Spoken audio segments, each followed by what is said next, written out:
Ensemble, lundi 19h sur TV Rogers.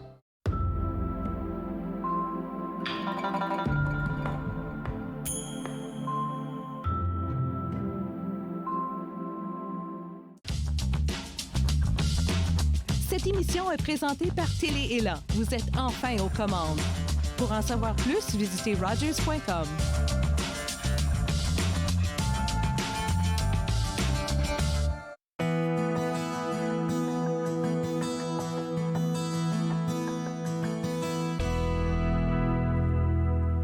Bonjour et bienvenue à De Lumière et d'être. Aujourd'hui, je reçois nul autre que Richard Turcotte, animateur radio, animateur télé, auteur, conférencier, producteur, réalisateur, entrepreneur. Et malgré tous ces titres, il a déjà fait face au plus grand vide professionnel. Il est ici pour nous parler de ce grand vide et surtout comment il a surmonté tout ça. Donc, merci Richard d'être là. Enfin, on se voit hein, face à face, Annick. Oui, je suis tellement contente Moi parce aussi. que c'est un sujet tellement intéressant. Puis on en parlait aussi un petit peu quand tu es arrivé. Perdre son emploi, c'est pas évident. Et c'est de plus en plus courant. Donc, c'est un peu fini l'époque où on avait un travail, un métier pendant 40 ans. Aujourd'hui, les gens vont être confrontés à avoir 3, 4, 5 emplois. Donc, on fait face à un moment donné à un vide professionnel puis une période de questionnement qui s'installe. Toi, tu étais un gars passionné, vraiment fonceur, qui a gravi les échelons un à un. Et tu t'es retrouvé à la barre d'une émission de radio la plus écoutée au Canada, donc Les Grandes Gueules et Richard Turcotte. Et après 27 ans à la radio, quinzaine d'années à l'animation télé, du jour au lendemain, les contrats ne sont pas renouvelés. Exact. Ça a été un choc pour toi? Bien sûr que c'est un choc. Moi, je fais de la radio depuis que j'ai 18 ans. Donc, évidemment, on s'habitue à un certain rythme. Je parle pas nécessairement d'un rythme monétaire, mais un rythme de vie dans le sens où tous les jours, tu entres à la station à la même heure avec ta petite boîte à lunch, puis il y a comme un rituel qui s'installe. Puis quand on te coupe cette espèce de rituel-là, à un moment donné, tu te dis, bien, la première question que tu te poses, c'est, un, pourquoi? 2, tu te remets en question à savoir, est-ce que c'est parce que je ne suis plus bon? Est-ce que c'est parce que j'ai passé mon temps? Je ne suis plus à la mode? Oui, parce que ça faisait 27 ans quand même que tu faisais la radio. Puis combien d'années, Les Grandes Gueules? Les Grandes Gueules, on a fait une douzaine d'années ensemble sur 14 ans, je pense, si ma mémoire est bonne. Là. Puis quand même, il y a une grande notoriété au travers tout ça, là, parce que vous étiez numéro 1 au Canada, donc on ne s'attend pas nécessairement à un vide professionnel. Là. Non, puis tu vois, ça vient de m'arriver encore à nouveau là, cette année. Et je refais face à ça. Puis il y a un réflexe d'emblée là, qui se dit, là, OK, j'ai un rythme, qui là, on casse mon rythme, qu'est-ce que je fais maintenant? Puis il y a de la petite voix qui, une fois, cette voix-là est passée, c'est-à-dire, je suis assez bon, je suis un has-been, c'est ça. Une fois on tasse cette voix-là... Tous les jugements qu'on s'impose, là. Oui, c'est sûr, hein. Veut pas, à un moment donné, on se regarde dans le miroir, on se dit, bon, ben, il y a sûrement une partie qui me revient là-dedans. Mais après ça, je me dis, oui, c'est vrai, il faut que j'arrête de me définir par ce que je fais. Il faut que je me définisse par ce que je suis. Puis on en est là aujourd'hui. Exactement, parce que c'est la démarche que tu as entamée. Donc, quand tu as su que les contrats ne seraient pas renouvelés, tu es vraiment entré, toi, dans une période d'introspection. Donc, tu es passé d'un gars d'action qui bouge beaucoup, qui réalise tout plein de projets, à OK, je fais face à un vide et je dois me redéfinir. Et toutes tes pensées, tes réflexions, tu les as d'ailleurs couchées dans un livre absolument extraordinaire que j'ai dévoré. Donc, Être l'artiste de sa vie. C'est comment passer d'une période intense, tu sais, d'action, à une période d'introspection pour se redéfinir? Bien, je dirais que les deux sont hyper bénéfiques. Quand on est dans, particulièrement la radio au quotidien, c'est toujours à refaire. Donc, tu termines une émission, tu es content, tu as fait quelque chose de bon, ou des fois moins content parce que ça n'a pas été bon, mais tu es tout de suite en train de penser ce que tu vas faire demain. Demain. Ça devient... c'est un rythme, c'est un entraînement, je dirais. Quand tu écris un livre comme ça, ou quand tu écris un autre projet à plus long terme, tu es obligé de t'arrêter et d'approfondir ta pensée. Et là, moi, j'appelle ça plonger. Là. Tu plonges beaucoup plus profondément et plus longtemps dans un projet, tellement que quand j'ai terminé mon livre, il m'a habité pendant une grosse année. Ça a continué à travailler mon cheminement Puis ça se trouve pas dans le livre, mais j'ai des nouveaux, j'ai des nouvelles, pas de nouvelles valeurs, mais des nouvelles expériences dans ma tête, des nouvelles pensées qui sont dues au fait que j'ai creusé dans mon livre pour aller au plus profond de moi-même, justement. Mm-hmm. Puis d'ailleurs, quelque chose qui m'a profondément touchée dans ton livre, c'est que tu dis que tu as dû apprendre à prendre soin du petit Richard. Ouais. Hein? Parce que tu l'avais mis de côté, tu étais dans la performance, tout ça. Donc, ce temps d'arrêt-là t'a permis de connecter avec le petit Richard. Donc, en fait, c'est que moi, je défendais beaucoup les autres. Je voulais que les autres soient heureux. Je suis très porté vers, OK, tout le monde est bien ici, tu sais. Sauf que des fois, il y a des choses qui m'étaient faites à moi. Puis je disais, ah non, c'est pas grave, c'est pas... Mais si tu avais fait la même chose à quelqu'un de ma gang, c'est sûr que ça n'aurait pas passé, là, tu sais, j'aurais sorti les griffes. Fait qu'à un moment donné, mon ami qui m'a dit, ouais, mais est-ce que si quelqu'un faisait ça à ton enfant, qu'est-ce que ça te ferait? Puis là, c'est là où j'ai dit, je sortirais les griffes. Il dit, OK, mais toi, là, il y a le petit Richard en dedans de toi. Et c'est là où j'ai tout compris, c'est là où j'ai vu l'image. C'est vrai, faut que je défende le petit Richard. Puis depuis ce temps-là, je vois toujours la petite Annick en dedans de toi, le petit, puis ça me permet d'avoir une autre vision des gens aussi, de dire, ouais, il y a tu sais, des fois, j'ai des amis qui sont costauds, tout ça, ouais, mais il y a le petit aussi dedans, puis il faut faire attention aux deux, tu sais. Oui, parce qu'on a souvent tendance à l'oublier, comme tu dis. Puis, tu sais, ça, je suis certaine que ça rejoint plusieurs téléspectateurs à la maison qui disent « Oh mon Dieu, c'est vrai que je protège tout le monde, mais que j'oublie peut-être de me protéger, moi, à travers tout ça. » C'est quoi le signal que tu envoies à l'univers par rapport à toi? Tu t'aimes pas assez pour... Pourquoi toi, t'es pas important? Que tu devrais pas défendre ton petit être intérieur? Mais s'accorder de l'importance, c'est pas toujours facile pour les gens. Comment tu fais, là, toi, pour t'accorder de l'importance à travers ça? Écoute, c'est un travail quotidien, là. C'est pas... tu sais, moi, tu parlais des grandes gueules tantôt. Moi, ma job, et c'était clair, là, en plus, là, c'était de les mettre en valeur. C'était tout juste, c'était pas marqué dans mon contrat, tu sais. Ouais. Fait que qu'est-ce que tu penses? C'est ce que j'ai fait. Mais j'ai fait ça pendant 14 ans. Mettez les autres en valeur, mettez les autres en valeur. Ça se répand, j'imagine, dans d'autres domaines de vie. Bien sûr. En amitié, avec les enfants, dans le couple et tout ça. Puis c'est là qu'on s'oublie, finalement. Oui. Donc, à un moment donné, tu reviens. Puis tu te dis, OK, mais moi, qu'est-ce que je veux, moi, d'abord? Puis, c'est la fameuse phrase, là, ça va avoir l'air fou, mais tu sais, si tu t'aimes pas, comment tu peux aimer les autres?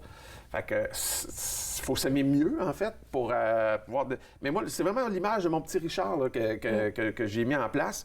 Puis, à partir de là, ben, le grand Richard, des fois, il se dresse devant le petit. Il fait comme, non, ça, c'est non. Puis, ma fille me disait quelque chose cette semaine, j'ai trouvé ça tellement beau parce que je pense qu'on se ressemble un peu là-dessus. Elle disait que son chum lui a appris tu vas au restaurant, t'aimes pas ce qu'ils t'ont servi. C'est trop froid, c'est pas ça. Elle disait jamais qu'elle n'aimait pas ça. Elle disait jamais, hey, je suis désolée, c'est trop froid. On veut pas déranger, on veut pas paraître critiqueux. Exact. Tout ça. Lui, il lui a appris, puis c'est elle qui nous disait ça cette semaine. On sort pas du restaurant tant que tu dis que c'était pas ce que tu voulais ou t'es pas satisfaite, tout ça. Et elle dit, quand je l'avais dit, une fois que je l'ai dit, je me suis senti mieux, j'ai pris ma place. Ses amis, lui, qui de longue date, qui faisait longtemps qu'il l'avait pas vu, ont dit, Crime, t'as pris de l'assurance. Fait que j'ai l'impression que de s'assumer, ça nous donne de l'assurance. Donc, on s'aime un peu mieux. Ça paraît dans l'aura, dans l'énergie, puis après ça, dans notre façon de penser et d'agir. Oui. Puis le problème aussi, c'est que souvent, on a tendance à pas vouloir dire à l'autre notre insatisfaction parce qu'on est encore en train de penser comment l'autre va le prendre. Au lieu de dire, bien là, il le prendra comme il le prendra, je vais le dire le mieux possible, avec le plus de tact possible. Mais là, c'est moi qu'il faut qu'il le dise. C'est pas l'autre. Il faut pas que je pense à l'autre comment il va le recevoir. Là. C'est dû à la peur de blesser, d'être rejeté, d'être abandonné? Ben, c'est parce qu'on se transpose dans l'autre. C'est ça l'affaire. Fait que ça devient un catch-22. Si t'es pour t'affirmer, ben, à un moment donné, affirme-toi, puis l'autre, ça y appartiendra de prendre comme il veut. On peut pas jouer ces deux bords en étant vrai, puis en se disant ce qu'on veut dire. Je trouve ça tellement intéressant parce que, justement, tu dis, on ne peut pas penser pour l'autre, on ne peut pas être à la place de l'autre. Puis ça, c'est quelque chose aussi que tu as travaillé pendant ta période d'introspection, tu sais, de réfléchir à différents projets, puis que des fois, tu sais, quand on ose dans différents projets, on peut s'exposer à la critique, tu sais, donc... Et ça, tu as appris à gérer cette... ça a été une occasion pour toi d'apprendre à gérer la critique. Oui, puis est-ce que je suis immunisé contre la critique? Je pense que non, mais moi, j'ai établi dans ma tête une valeur, un standard qui est tu as autant le droit de me critiquer que moi, j'ai le droit de m'exprimer. Si j'écris une chanson, si j'écris un livre, peu importe, si t'aimes pas ça, t'as le droit. mais moi, j'ai le droit autant de l'écrire ou de faire mon projet, par exemple. Fait que c'est pas, un n'est pas plus fort que l'autre. Là. Mais tu équilibres la balance avec ça, parce que tu permets aux gens de critiquer, mais tu as le droit aussi de répliquer et de défendre ton point de vue si tu en ressens le besoin, parce que tu mentionnes souvent que la critique, laisser quelqu'un nous critiquer sans absolument, sans interagir, c'est comme laisser quelqu'un mettre des cailloux dans nos souliers. C'est hyper inconfortable. Bien, en fait, c'est qu'on était un peu mal... Je ne veux pas mettre tout le monde dans le même bain, mais on est un peu mal fait. C'est-à-dire que nous autres, là, les personnalités publiques, quelqu'un nous dit « Hey, c'est le fun ce que tu fais, j'aime tellement ça. Oh, j'aime tellement ça t'entendre, ça. » Puis tu fais « Hey, merci, c'est bien gentil. Ah, merci. » Puis là, quelqu'un qui te dit « Moi, pas capable. Je suis pas capable de t'écouter, pas capable de te voir, pas capable de te sentir. Tu me tapes ses nerfs. » Tu sais, là, bon, j'en mets. Hey, là, tout d'un coup, cette personne-là vient de prendre de l'importance à nos yeux, là. Puis là, on fait comme « Oh mon Dieu, pourquoi? Pourquoi il m'aime pas? Qu'est-ce que j'ai fait? » Puis là, cette personne-là va rester dans notre tête bien plus que quelqu'un qui aurait dit « J'aime ça, ce que tu fais. » Ça, c'est là, vrai. C'est quoi le signal qu'on envoie, encore une fois? C'est que tu vas donner plus de valeur à une personne qui dit quelque chose de négatif que de positif. Puis tu dépenses toute ton énergie vitale à penser à cette personne-là qui critique, au lieu de prendre ton énergie pour les gens qui t'entourent, pour toi-même, pour ton estime de soi. Je trouve que même que ça rabaisse la valeur des gens qui te disent qu'ils t'aiment. Ça fait, c'est comme si tu baisses à un pour lever l'autre, alors que ça devrait être le contraire. Puis, en quelque part, moi, je me souviens, là, le premier qui m'a dit ça à la radio, ça fait quand même longtemps, là, il m'avait écrit un email à l'époque. Là, écoute, j'étais tout croche. Le lendemain, le surlendemain, j'animais, mais en pensant à cette personne-là. Fait que j'étais comme un peu différent dans ma façon d'animer. Parce que la critique t'avait atteint, puis là, c'est ça modifie ton comportement. Oui, j'animais pour lui. Là, je me disais... Et là, à un moment donné, c'est là où ma petite voix m'a dit, bien, c'est ça, regarde, c'est bravo, hein, tous ceux qui t'aiment, comme si c'était correct, ça. Puis là, d'un coup, lui... Je lui ai réécrit. Je disais, écoute, t'as le droit de pas m'aimer, mais moi, je te veux pas de mal. Ce que je te dirais, c'est que si tu m'aimes vraiment pas puis t'es pas capable, rends-toi au service puis change de poste. Écoute, en 10 ans, change de poste, le genre de phrase que aucun patron voudrait te voir écrire. Oui, c'est ça. Ça m'a libéré, là. Puis j'ai envoyé ça, puis j'ai fait comme, OK, j'ai appris quelque chose aujourd'hui. Que tu reprenais ta place. Oui. T'as le droit de t'exprimer, t'as le droit de pas aimer ça, mais moi, j'ai autant le droit de m'exprimer. Wow. C'est égal. Puis si je me souviens bien, je pense qu'il t'a répondu, puis il avait apprécié aussi ta réponse. Je sais pas si cette personne-là m'a répondu, mais depuis, quelqu'un qui me dit quelque chose du genre, souvent, je réponds assez vite, toujours poliment. Dans le respect. Mais toujours avec quand même une... Je me tiens là et je dis, bien écoute, t'es pas obligé, hein? Cette pensée-là, tout le temps, de pouvoir rééquilibrer le tout en t'accordant de l'importance, en prenant soin du petit Richard. Mais juste en me donnant le droit de m'exprimer également à eux autres de s'exprimer. Fait que s'ils en mettent trop à un moment donné, je fais comme, hey, regarde, décroche, parce que moi, j'ai décroché déjà, là. Je vais m'exprimer pareil, trouver une autre solution, toi, ça t'appartient, là. Exact. Puis quand on arrive à se libérer un peu de la pensée des autres, alors on retrouve nos ailes, puis là, on prend assurance quand on prend sa place aussi, puis c'est là qu'on peut faire des choix pour se créer une nouvelle vie. Donc, c'est un peu ce qu'on va aborder après la pause. On doit quitter, mais on revient avec... On revient, là, c'est sûr, là. On revient avec toutes les possibilités de se créer une nouvelle vie après un vide professionnel. Donc, on s'en va à la pause, on revient dans quelques minutes. Restez des nôtres.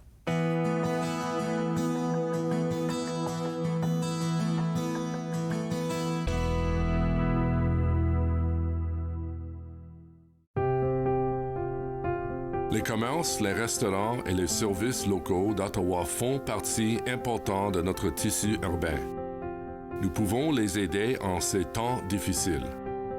Commandez chez eux en ligne, achetez des chèques cadeaux à utiliser plus tard, commandez des repas à emporter ou à livrer, démontrez votre soutien sur les réseaux sociaux. S'il vous plaît, faites-le aujourd'hui. En savoir plus, visitez ottawa.ca/acheter local. Lundi, Ginette Gratton nous fera part des activités du temps des fêtes à la maison Marie-Louise. Par la suite, nous discuterons des statistiques sur la propriété résidentielle avec Jean-Philippe Deschamps-Laporte de Statistique Canada. Finalement, nous parlerons avec un chercheur associé à l'Institut du savoir Montfort. Tout ça et bien plus à Entre nous. Entre nous, en semaine 11, 18 et 22 heures sur TV Rogers.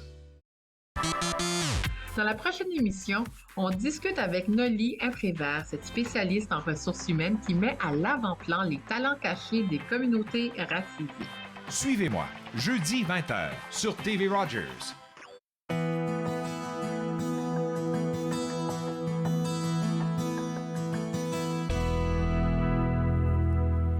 De retour à De Lumière et d'être avec l'unique Richard Turcotte qui nous parle de se réinventer, de se redéfinir après un vide professionnel.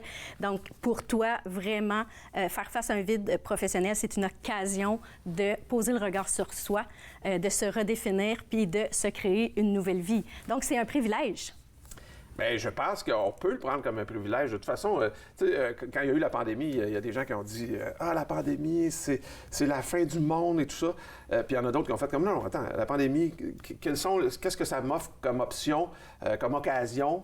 Puis qu'est-ce que je peux saisir? » Bien, c'est une façon de placer, je trouve, son esprit. Si j'ai du temps, moi, je me dis, OK, qu'est-ce que je peux faire de ce temps-là? Qu'est-ce que je peux faire de mieux? Qu'est-ce que je peux créer? Oui. Mais ce que je trouve intéressant, c'est que souvent, les gens qui travaillent énormément aspireraient à plus de liberté. Hein, souvent, on va dire « Oh mon Dieu, j'aimerais donc ça être plus libre, avoir plus de temps et tout ça. » Mais ce que tu mentionnais à un moment donné, c'est que une fois que tout s'arrête et qu'on a cette liberté-là, ça peut être vraiment épeurant. Souvent, on la souhaite, mais quand elle arrive dans notre vie, c'est comme si on ne sait pas quoi faire avec. Donc, comment toi, tu l'as maximisé, cette liberté-là? Bien, moi, c'est toujours de la création. C'est de la création, puis je me dis, si je veux aspirer à d'autres choses ou à des rêves, peu importe, il faut que je commence par un premier pas. C'est dans l'action que ça se passe. J'ai rarement vu des gens qui restent chez eux à rien faire, puis que ça a changé leur vie pour le mieux. Il faut faire quelque chose, il faut poser un geste. Si c'est du bénévolat, ça prend un premier pas pour après ça monter une montagne. Tu sais. Donc, être dans l'action. Oui. Bouger, oser. Oui, puis oui, vraiment. Et pour toi, oser? Ça l'a vraiment changé ta vie, si je ne me trompe pas. Totalement, parce que, tu vois, moi, j'aspirais à devenir animateur de radio à 18 ans. Bien, je le suis devenu, mais je suis pas passé par les... J'ai plein d'amis qui ont fait les écoles. Ma blonde a fait les écoles, et puis là-dedans, moi, ça n'a pas marché, les écoles. J'ai pris une autre voie, l'école privée, puis j'ai fait tout ce qu'il y avait à faire. Ça n'a pas été facile. Non, puis le chemin était assez chaotique, mais je me suis rendu. Après ça, j'ai dit, j'aimerais ça animer à la télé. Bon, bien, j'ai pris mon différent chemin. Je suis devenu animateur télé. Ensuite, ça a été la musique. J'ai fait du théâtre. J'ai fait du théâtre. J'ai joué 300 fois dans un show. Ça me tentait de jouer. De la musique ensuite. Bien là, j'ai un studio de télé, je fais de la musique avec un partner. Puis là, on se dit, ouais, mais là, je fais de la télé, on fait de la musique. Comment ça qu'on fait pas de musique pour la télé? Ça marche pas, notre affaire, là. Fait que j'ai commencé à faire des démarches. Bien, maintenant, on fait de la musique pour la télé. On doit avoir fait de la musique pour 20 émissions de télé. Wow. Après ça, bien, on faisait de la musique pour cet artiste-là avec qui je travaille, Christian Sboka. On s'est dit, ouais, mais pourquoi on n'en ferait pas pour d'autres? Fait que là, depuis ce temps-là, on s'est mis à travailler avec plein d'autres chanteurs, chanteuses. Mais oser, c'est une chose, mais il y a aussi l'humilité là-dedans. C'est-à-dire que, tu sais, il y a des gens qui veulent créer quelque chose, mais ils se disent qu'il faut que ça soit parfait, en partant. Ouais. Mais je suis désolé, là, mais il n'y a personne qui a créé quelque chose de parfait à sa première tentative. En tout cas, j'en connais pas beaucoup, là. Exact. T'sais, le premier ordinateur de Steve Jobs, ça ressemblait pas à un MacBook Air, là. On s'entend, là, c'était plutôt rudimentaire. Mais il a commencé dans le garage, puis après ça, ça a évolué. Il faut avoir l'humilité d'une première fois, d'accepter de dire « OK, ça, c'est le plancher. Là, on a posé le plancher. Maintenant, la prochaine fois, que ça soit meilleur, et ainsi de suite. » t'sais. Puis tu l'as, toi, cette indulgence-là envers toi-même de dire « OK, j'ose, je fais un nouveau projet, mais je suis vraiment pas bon au départ. » Absolument. Toi, tu es en paix avec ça, puis... Bien, oui, parce que je sais maintenant qu'on va pouvoir ajouter du vernis, faire une deuxième version, une troisième version, une 10e version. Mais il faut que tu commences quelque part. Il faut que tu défriches la trail avant de pouvoir la paver. Tu sais. Fait que j'accepte ça, moi, sans problème. Wow! Je trouve ça tellement inspirant pour les gens qui nous écoutent parce que souvent, la majorité des gens, quand ils font face à un nouveau défi, donc ils perdent leur emploi, on leur offre une nouvelle opportunité, il y a un stress énorme parce qu'ils veulent être performants tout de suite, ils veulent être à la hauteur. Écoute, il y en a qui font des ulcères d'estomac, de l'insomnie parce qu'ils ont peur de cette imperfection-là, justement. Oui, puis j'ai l'impression que parfois, les gens se cachent derrière ça. Ouais, mais moi, je sais pas telle affaire, je peux pas accepter la job, tu sais. Mais Richard Branson, qui lui a une multitude de compagnies Virgin, c'est un des hommes puissants sur la planète, lui il disait, s'il y a quelqu'un qui t'offre une job qui t'intéresse vraiment, là, puis que t'as pas toutes les connaissances accepte la job, puis tu apprendras bien les connaissances à travers les mois qui viennent ou les années qui viennent. Parce que si tu aimes ça, tu vas être meilleur que bien d'autres assez rapidement. Ça, c'est vrai que la passion remporte sur beaucoup de choses. Ah oui, c'est sûr. Je sais que tu es un gars qui fait énormément confiance à son intuition. Donc, quand ça vient puis qu'il y a une idée de projet, tu fonces, tu oses et c'est ce qui permet de te réinventer à chaque fois. Tu dis même que tu fais des demandes à l'univers. Donc, l'univers est ton partner dans ta vie créative. Donc, tu fonctionnes comment avec l'univers? As-tu son numéro de téléphone pour nous? Non, bien, c'est une voie directe, en fait. Non, mais moi, je le fais physiquement. Là. Souvent, dans la création, j'envoie ma demande dans les airs, comme ça. Je le fais vraiment physiquement, là, je le pitch. OK. Puis, mon contrat que j'ai avec, appelons ça l'univers, mon subconscient, mon surmoi, je ne sais pas trop, mon contrat, c'est quand l'idée va redescendre, je vais être là pour l'attraper. Puis, à force de travailler comme ça, puis d'avoir des résultats, tu te dis, OK, mais ça marche, fait que je vais encore faire plus confiance à ça. Et même qu'à un moment donné, quand je suis vraiment dans une création, là, je sens que ça travaille en haut à un moment donné. Je sais que je suis sur la piste. Fait que j'entends travailler en haut. Là, puis, donc, je me dis, OK, sois aux aguets parce qu'il faut que tu sois là pour l'attraper quand ça va tomber. Puis ça marche. Bien, c'est intéressant ce que tu dis là parce que, mon Dieu, il y a plein de monde qui font des demandes le matin. Ils vont dire, bien, moi, je veux de l'abondance, je veux de l'aide, je veux ça. Mais c'est pas tout le monde qui est capable d'accueillir et de recevoir. Oui, mais tu vois, moi, je dis attraper, toi, tu dis accueillir, mais c'est la même chose, effectivement. C'est que si tu le veux, il faut que tu sois prêt à l'accepter. Si tu le veux vraiment, puis il y a toujours, faut que tu acceptes ce qui vient avec. C'est-à-dire que si, je sais pas, tu as demandé l'abondance, mais l'abondance, ça vient-tu avec le fait que faut que tu acceptes que le monde voit que tu as de l'abondance alentour de toi? Là, tu dis, non, je peux pas montrer ça parce que qu'est-ce que les autres vont penser? Là, tu es en train de couper ta propre demande, tu sais. Fait qu'il faut savoir, quand on s'embarque dans quelque chose, quelles sont les implications alentour aussi, là. Donc, c'est un travail d'apprendre à accueillir. C'est drôle parce que ça me fait penser, hier, en fin de journée, j'ai appris une nouvelle un petit peu plus difficile. Puis, dans l'auto, j'ai justement fait une demande à l'univers en disant, OK, là, je suis prête pour de l'aide. Là, donc, fais quelque chose ce soir.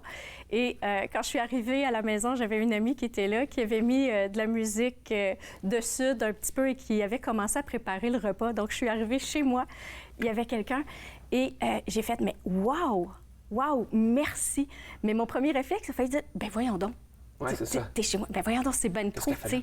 Mais quand on demande à se créer une nouvelle vie et qu'on reçoit, ben il faut être capable d'ouvrir grand les bras puis d'accueillir ça. Oui, puis souvent, on demande quelque chose, mais ça ne veut pas dire que ça va arriver. On ne sait pas comment ça va arriver aussi. Tu sais, toi, ton ami ou quelqu'un de ton entourage qui était là à te faire souper chez vous avec de la musique du Sud, c'est peut-être pas c'est pas le tableau que tu avais dessiné dans... Tu demandais de l'aide. Tu demandais de l'aide, mais c'est l'univers qui va te l'envoyer d'une certaine façon. Il faut que tu aies l'imagination aussi de dire « Ah, OK, c'est ça de l'aide. Ça m'a fait du bien, je suis arrivé.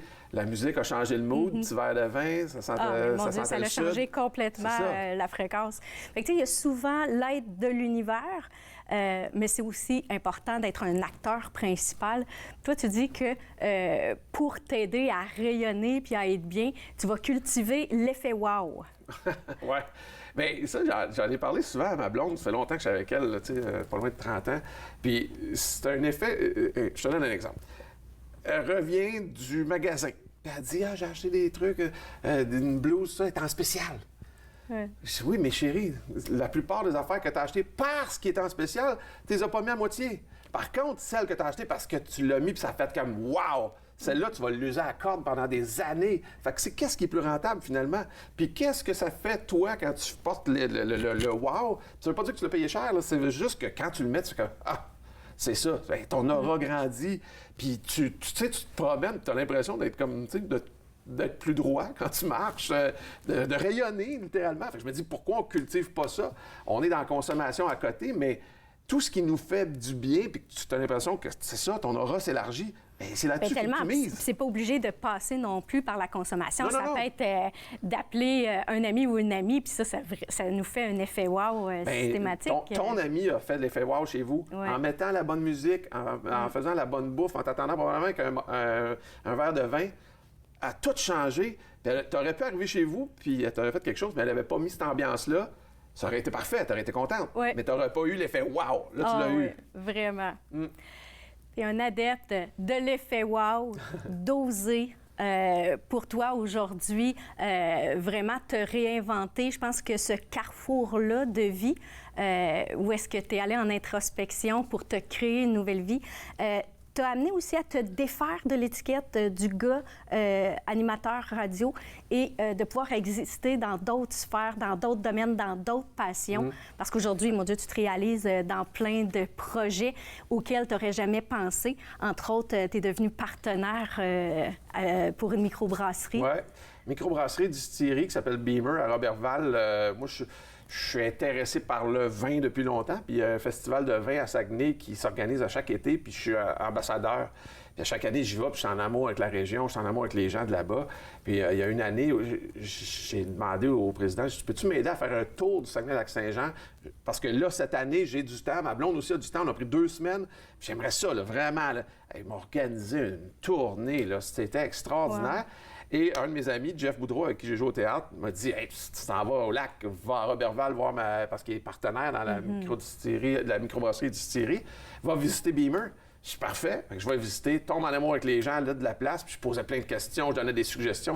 Là, à un moment donné, il me regardait, il dit « Putain, t'aimes ça vraiment? Ça t'intéresse, toi, ce milieu-là? » Je dis « Ah oui, j'aime ça au bout. Wow. » Ça a pris 2 ans, depuis ce temps-là, je suis partenaire avec eux autres. Ça aura pris la pandémie, puis qu'on se jase, qu'on se cruise, puis là, ben c'est fait.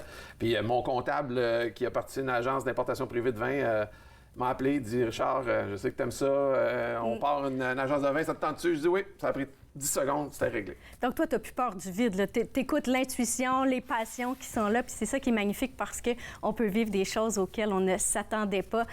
En quelques minutes, Richard, je sais que tu travailles sur un projet, un talk show country. Ça aussi, tu n'aurais jamais pensé réaliser ça dans ta vie. Est-ce que tu peux nous en dire plus? Bien oui, c'est que je travaille avec une gang qui font du country. Moi, j'écris et je compose pour différents chanteurs. Ils me donnent, tu sais, veux-tu travailler avec un tel, une telle? Bon, fait qu'on fait des chansons ensemble. Puis à un moment donné, avec la gang, je dis, oui, mais il faudrait trouver une façon de les promouvoir outre la musique standard. Fait que je dis, pourquoi on n'essaie pas de s'organiser un talk show, mais country web? Fait que c'est Valérie Sirois et MC Gilles qui animent. Moi, j'ai réalisé puis j'ai produit. Je n'avais jamais réalisé de ma vie, mais je me suis dit, écoute, je fais de la télé depuis longtemps, puis je fais de la musique depuis longtemps.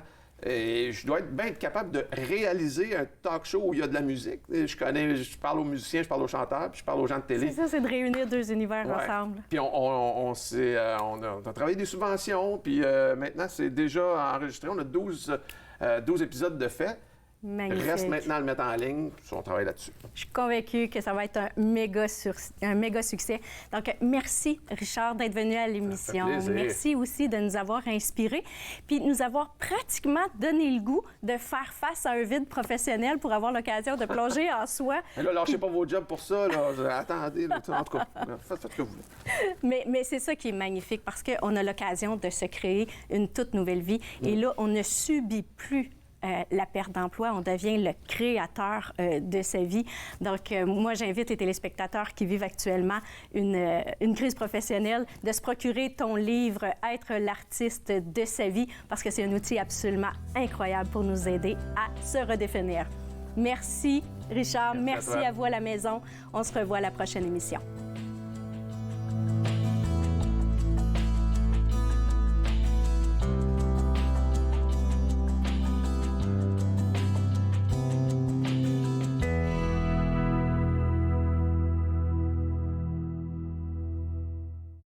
Faites-nous part de vos commentaires en composant le 613-521-2323 par courriel sur Facebook et Twitter.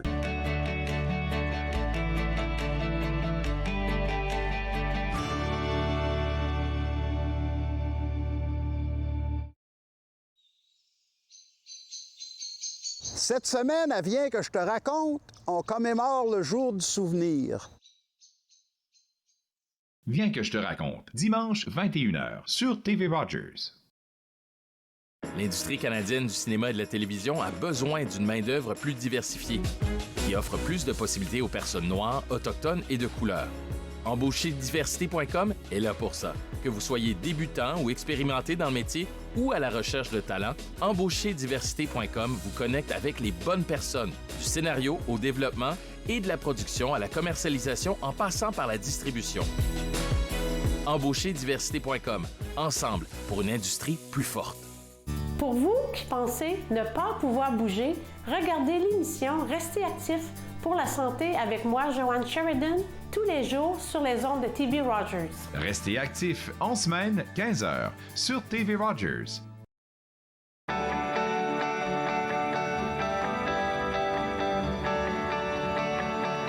Vous regardez TV Rogers.